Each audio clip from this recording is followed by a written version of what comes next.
நண்பர்களுக்கு வணக்கம். இன்றைக்கி நம்ம கீரை பருப்பு சாதம் வந்து எப்படி செய்யுதுன்னு பார்க்கலாம். அதுக்கு வந்துட்டு பாருங்கள், நான் ஒரு கைப்பிடி அளவு வந்துட்டு கீரை வந்து எடுத்து வச்சுருக்கேன். இது வந்து எங்கள் குட்டி மாடி தோட்டத்துலேருந்து நான் வந்து ஃப்ரெஷ்ஷாக இப்போ பறிச்சிட்டு வந்தது. இது பார்த்திங்கன்னா பருப்பு, துவரம் பருப்பு எடுத்திருக்கேன். நீங்கள் பாசி பருப்பு வேணாலும் எடுத்துக்கலாம். இது வந்துட்டு 3/4 கப் எடுத்திருக்கேன். அரிசி வந்து இதே கப்பில் வந்துட்டு இதே டம்ளரில் 1 டம்ளர் வந்து எடுத்துக்கோங்க. இந்த ரெண்டும் சேர்த்து செய்கிறதுனா வந்து ரொம்பவே நல்லது. இந்த மாதிரி செஞ்சு கொடுத்தீங்கன்னா வந்து குழந்தைங்க நல்லா விரும்பி சாப்பிடுவாங்க. இப்போ வந்துட்டு இதை வந்து அலசிட்டு வந்துடலாம். இப்போ தான் கட் பண்ணுறதுக்கு வசதியாக இருக்குங்களா. ஏன்னா இப்போ ஒரு கடாயில் ஒரு 2 ஸ்பூனுக்கிட்ட எண்ணெய் விட்டுக்கோங்க. எண்ணெய் காஞ்சதும் ஒரு 1/2 ஸ்பூனுக்கிட்ட கடுகு, கொஞ்சம் போல் ஜீரகம். நம்ம வந்துட்டு பொடி எதுவுமே சேர்க்க போகிறதில்ல. அதனால் வந்துட்டு நான் ஒரு 5 பச்சை மிளகா வந்து சேர்த்துக்கிறேன். நீங்கள் பொடி சேர்க்குறதா வந்துட்டு பச்சை மிளகா வந்து கம்மியாக எடுத்துக்கோங்க. பச்சை மிளகா போட்டோடனே டப்புன்னு வெடிக்க ஆரம்பிச்சும் பார்த்து கவனமாக போடுங்க.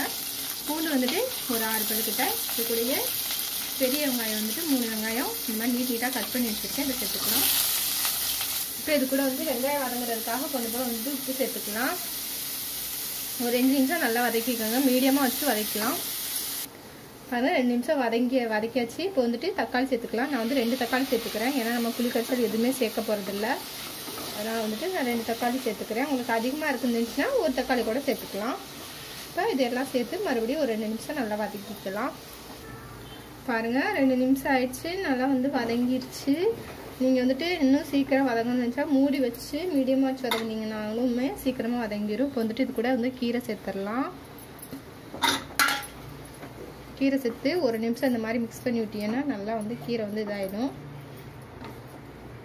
பாருங்கள், கீரையை நல்லா வந்து இது மாதிரி மிக்ஸ் பண்ணி விடுங்க. அவ்வளோதான். இப்போ வந்துட்டு தண்ணி சேர்த்துடலாம். இப்போ இந்த டம்ளரில் 1 டம்ளர் வந்து அரிசி எடுத்தேன். இதே டம்ளரில் வந்துட்டு 2 டம்ளர் அரிசி வந்து சேர்த்துக்கோங்க. தண்ணி சேர்த்துக்கோங்க 2 டம்ளரு. 1 டம்ளர் அரிசிக்கு 2 டம்ளர் தண்ணி வந்து கரெக்டாக இருக்கும். நீங்கள் எந்த பாத்திரத்தில் எடுக்கிறீங்களோ அதே பாத்திரத்தில் வந்துட்டு தண்ணி வந்து அளந்துக்கோங்க. இப்போ வந்துட்டு பருப்பு வந்துட்டு நம்ம வந்து 3/4 டம்ளர் வந்து பருப்பு எடுத்தோம். அதுக்கு வந்துட்டு பார்த்திங்கன்னா 1 டம்ளர் வந்து தண்ணி சேர்த்துக்கோங்க. அவ்வளோதான். இப்போ வந்துட்டு தண்ணியை மட்டும் இது கூட வந்து ஊற்றிக்கோங்க. நல்லா கொதி வந்ததுக்கப்புறம் வந்து அரிசி போடுங்க. அப்போ தான் உடையாமல் நல்லா வந்து சூப்பராக பிரியாணி மட்டாவே உங்களுக்கு வந்துட்டு வரும். தண்ணியை மட்டும் சேர்த்துடலாம். கொஞ்சம் போல் மஞ்சத்தூள் மட்டும் சேர்த்துக்கோங்க.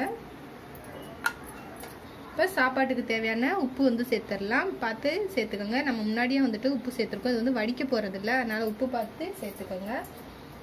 எல்லாத்தையும் நல்லா கலந்து விட்டுட்டு மூடி வச்சுருங்க. மூடி வச்சா வந்துட்டு சீக்கிரமாகவே கொதி வந்துடும். வெயிட் பண்ணலாம்.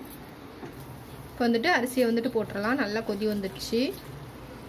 மீடியமாக வச்சுக்கோங்க. மீடியமாக வச்சுட்டு மூடி வச்சிடலாம். நான்லாம் குக்கர் பாத்திரத்தில் வந்து செய்கிறேன். ஆனால் நான் விசில்லாம் எதுவுமே போடலை. எல்லாத்தையும் கலந்து விட்டுட்டு மூடி வச்சிடலாம். நான் வந்து சும்மா மேலாப்பில் தான் மூடி வைக்கிறேன். இப்போ ஒரு 1/2 மணி நேரம் இருக்கட்டும். வெயிட் பண்ணலாம். ஆயிடுச்சு. ஓப்பன் பண்ணிடலாம். பாருங்கள், நல்லா வந்துடுச்சு.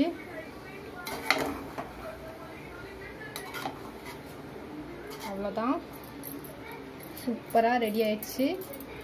என்னோட இந்த பதிவு பிடிச்சிருந்ததுன்னா லைக் பண்ணுங்கள். என்னோட சேனலை தொடர்ந்து பார்க்கணுன்னு நினச்சிங்க சப்ஸ்கிரைப் பண்ணுங்கள். இந்த பதிவை முழுமையாக பார்த்தவங்களுக்கு ரொம்ப ரொம்ப நன்றி.